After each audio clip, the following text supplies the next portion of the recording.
नमस्कार मित्रांनो, आपण पाहत आहात कृषी क्रांती सेवा यूट्यूब चॅनल. हा बघा, ट्रॅक्टरने पेरणी चालू आहे बघा सोयाबीन. आणि आता ह्या पेरणीच्या मागं फवारणी चालू करायची तणनाशक. स्ट्रॉंग आर्म हे आहे, एका पुडीमध्ये 13 टाक्या फवारणीचे 13 टाक्या होत्या.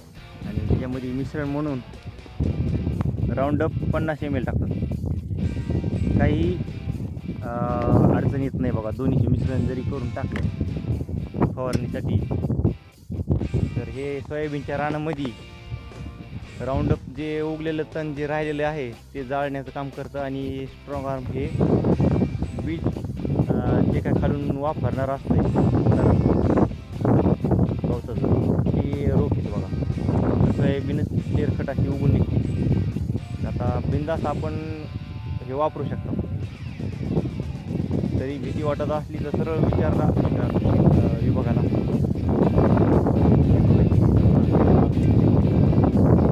कनेक्ट राहा, ते सांगते तुम्हाला जमतंय नाही तर मग असेल पेरिंग होत असेल तरच ह्या दोन्ही मिश्रण वापरा आणि नंतरच फवारा. कारण की हे काही रिकमेंडेड नाही आहे. 50 ml.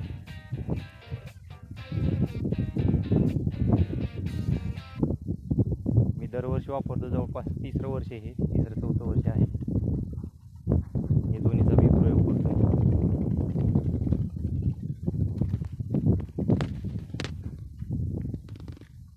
एक महिनाभर आणखी हे दोन्हीमुळं 1 महिनाभर तरी तण उगत नाही शेतामध्ये कसं. 22-23 दिवसानंतर आपण शाकीत म्हणून औषधाची फवारणी करतो. परत मग सोयाबीन निघूस तर तण उगत नाही काही. खुरपण किंवा कोळपं लावायची गरज पडत नाही सोयाबीन. व्हिडिओ आवडल्यास लाईक, शेअर आणि सबस्क्राईब नक्की करा. धन्यवाद.